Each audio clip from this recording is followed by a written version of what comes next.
Hey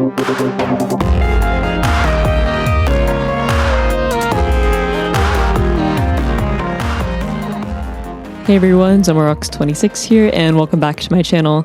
Today we're going to be going over how to build a medieval blacksmith in Minecraft 1.14. So this tutorial should be relatively easy and straightforward, and we'll make use of the replay mod, so I hope you guys enjoy this build, and we'll be getting into it shortly.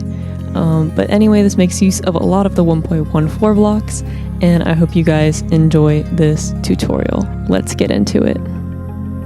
So here's the layout, pause if you need, but we're going to move right on forward. Anyway, so as we start our build, we're going to be building up on our logs that we have laid out accordingly, 4 blocks high, and then we're going to be filling in our interior walls using stone bricks. Now later, once we get further into the building process, we're going to be texturing it with some cobblestone or some cracked stone bricks or stone or whatever if you're choosing. If you choose to have a clean design, feel free to just leave it as is. But now as we build our roof scaffolding, we're going to have our front roof be +2, +1, and +1 using our oak logs. And we're going to be making a nice little wrap around that sticks out 1 block for the rest of our roof. And then our second roof is going to be +2, +2, and +2. And then we're going to be working on our roof here using oak stairs as well as spruce stairs to give it a nice frame in the end. So we're going to be working our way around using these blocks and then connecting it to the other roof. So you'll see that I'm stopping here, and that's because the other roof will begin building right around there. So we're going to leave that gap empty for now, and then I'm going to be framing our spruce all the way around the build as well. So we're going to start by building up our oak planks all around on this roof. I like to add the planks first because it makes the stairs easier to place after. So we're going to be doing that, and then adding our oak stairs on top. And once we've done that, we'll fill in the top with our half slabs of oak. And then we'll use our spruce stairs to connect our joining roofs and poke in a little bit of a hole there in order to enable more space to be used in the second floor of our build. So once we do that, we'll be filling in our frame of spruce on the larger roof, and we'll just be filling that in, matching what we did already previously, but with our different blocks. And now for this side, we're going to add like a nice little window design in. So we're going to poke in some holes here, break in a little bit of those stairs, use some half slabs and slabs in order to make a nice little subtle window design. I think it looks nice, totally optional. Feel free to fill it in all the way if you don't like that, but I think it adds a nice little extra detail to the build. So then we're going to repeat the same process on this side as well. And now that we've done this, we're going to fill in our interior using white terracotta. Now, this is one material that I kind of like to use if I think white wool or white concrete would be a little bit too abrasively bright. So we're going to use our white terracotta, and what this does is it's a nice, more subtle texture, and that's why I chose to use it. However, you can also use perhaps like stripped birch log or stripped oak log, and that would also look nice where the white terracotta is. So now that we've done that, we're going to add our stairs all around the build, on the little pillars, on the bottoms and the tops like that, and this is a nice little supporting feature. So now that we've done that, we'll be making our fireplace design. So this will be kind of like a nice little furnace. We're going to be using our campfire block and surrounding it with trapdoors.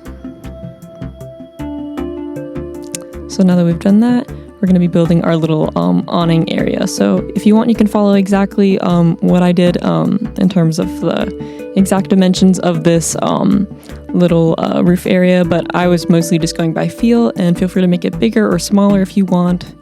But anyway, this is what we did. And I made mine a little bit on the larger side, I would say, because I wanted to fit in all of these different kinds of elements for our blacksmith. So we're going to be adding our fences as well. And if you do want to add fences, make sure you leave the exact whole number of blocks in between so that you don't end up with gaps. So here's our little roof design. We added campfires under the iron trapdoors, and I think that looks pretty cool. Like you're going to use that area to go smelt some iron as well.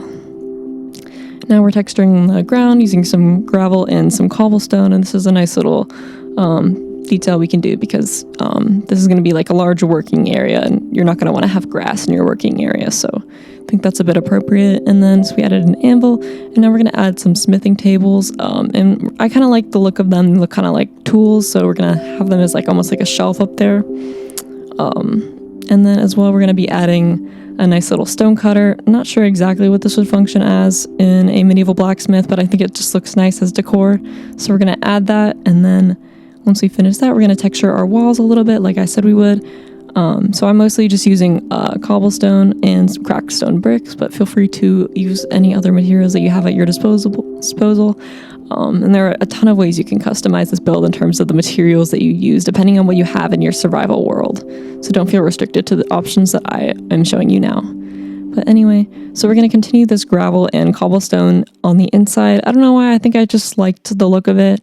It definitely looks like a lot of work is being done in this building, and you don't want to have nice wood floors in a building that's going to be having a lot of work done in it. So anyway, we're going to add our little slab roof. Now I think this is a bit appropriate though, because on our second layer it's mostly going to be like storage and not super heavy duty work, so I think that's okay in terms of realism.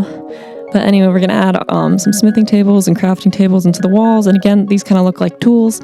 And then we're going to have a little seat, because maybe you'll want to take a break if you're doing some work. Anyway, so as we move up onto our second floor, we're going to poke a hole and add a ladder right by the front door, and moving upward, we're going to be filling in our gaps using barrels, and this looks nice, and it's a very effective way to add a ton of storage to your build very easily in a way that takes up very little space at all, because that's space that would otherwise be unused. So again, we're going to add a nice little stone cutter over here. You're going to see me struggling to place an upside down staircase right where I want it there, but eventually we did it. And then we're going to add our stone cutter and some pressure plates, and those kind of just look like cutting areas where you're going to be like doing some refining work on your weapons or whatever you're doing up there. So anyway, we're adding a little bit more tools, and that's pretty much it for our second floor.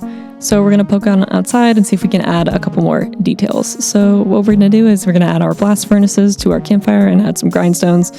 And that there is pretty much it. And I hope you guys enjoy this time lapse. We're going to do a nice little interior tour in a second. Alright, so hope you guys like this build. We're here in the vanilla texture pack. No shaders on, and this is what it looks like on the inside. We have a couple of anvils, we have a chair, have some lanterns for some nice little lighting inside. We have our barrels that are fully functional. We have some tools available, and as well we have our nice little cutting area. It looks pretty nice. There are definitely many more ways you can do this interior. I'm just hoping this is just a little bit of inspiration for you guys. And as well, we have our outdoor area. We have a nice little campfire design that makes a cool blast furnace where you can totally smell all your tools and stuff. And then we have a nice little cutting area. Not sure what that would be, but it looks cool in my opinion. But anyway, that's pretty much it for the shelving. And that's pretty much it for this build as well. So I hope you guys enjoyed this tutorial. If you guys enjoyed, remember to like, comment, and subscribe. And I'll be seeing you guys next time. Have a good one. Bye.